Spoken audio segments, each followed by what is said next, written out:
Hi everybody, my name is Justyna Osowska and I'm the founder of Women in Blockchain Canada. I'm here at ETHDenver and I'm joined by Tracy, the co-founder of Untraceable. How are you doing, Tracy? I'm good, how are you? I'm excellent. I'm so happy to see you here. As always, I love your energy. Thank you. I love what you do in this space. And I have a question here for you, and it's, do you think blockchain can lead to better financial literacy? Absolutely, I think blockchain can lead to better financial literacy. I think it's important to be financially independent no matter where you are in the world. I actually got into blockchain about 10 years ago when I went to Kenya. I started a financial literacy program where we were in 23 communities teaching over 3,000 women about being financially independent. And that means how to budget, how to save, and how to essentially live your life independently financially. And that's where I thought about Bitcoin. And essentially what it came down to is how do we help these billions of people around the world that are unbanked to learn how to be independent by being able to actually save and to budget themselves. And a lot of that comes with blockchain technology.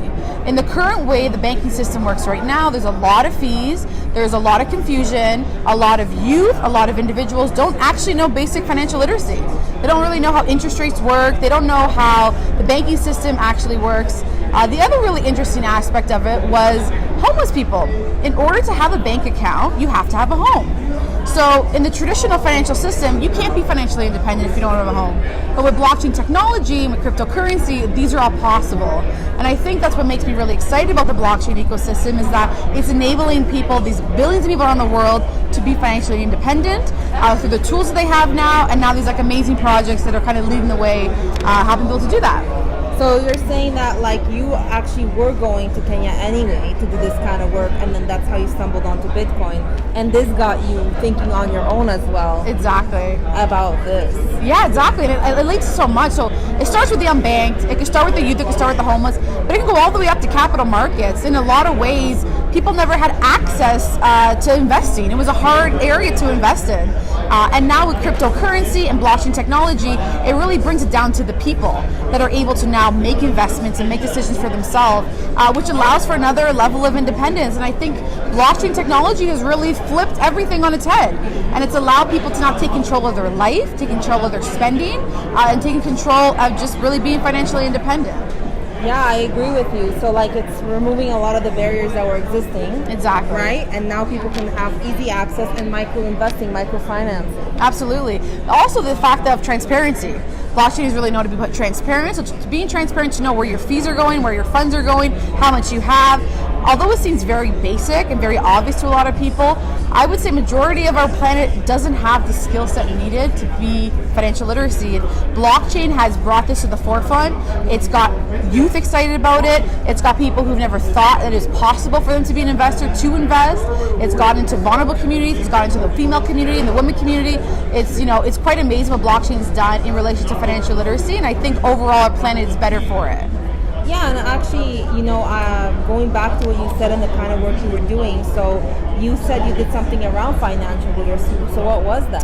Yeah, so what we did is we actually worked with these women groups that went to their community to train the trainer program, and we created spending journals. So allow people to understand the basic education of how much money they'd make and how much money they spend a week and how much money they can save.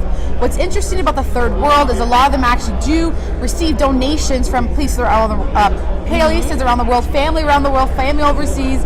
But if you've ever worked in the traditional sense of remittance, like a Western Union takes an enormous fee in order to send funds across. For us specifically, we were running a microfinance program. We were giving $100 loans to these women in Kenya. But coming back to Canada and trying to send overseas, it was an enormous fee to use. It actually made the program unsustainable because of it. But with cryptocurrency, with the fees being so low and going to the miners instead of these third parties, it actually made the program more successful if we continued it that way. Yeah, so it's not only financial literacy, it's financial sustainability. Exactly. It's about being independent and it's being in control of your life. Ultimately, if you want to change the world, you have to change the way the world does spending and the way the world manages money. And so ultimately, we want to help with healthcare, we want to help with food security, but that all comes down to money. When I went to Kenya, I realized people weren't starving because there wasn't food. There was food everywhere. They didn't have enough money to purchase the food in the local market. And so if you want to feed people, if you want better healthcare, if you want a lot of these problems, it ultimately gets solved with financial literacy. And I think that's the fundamental what needs to really help our world become a better place.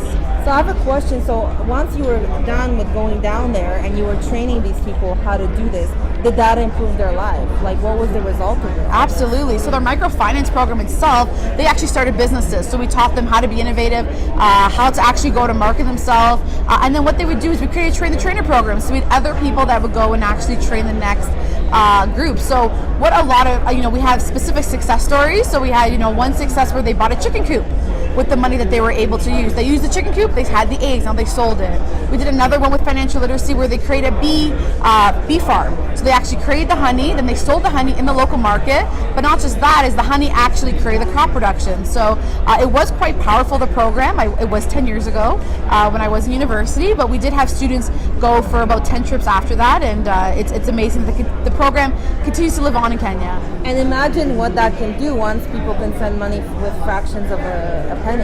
Yeah, exactly. And it's, blockchain technology just amplifies it, it makes it easier, and ultimately flips it on its head, like in the sense that it gives the power to the people and makes them feel independent and take control of their own life financially, but just, control their life.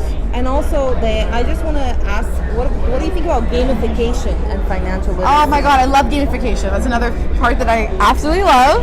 Justyna knows what to ask. But being able to incentivize actions is important. Gamification is a fun way to do it.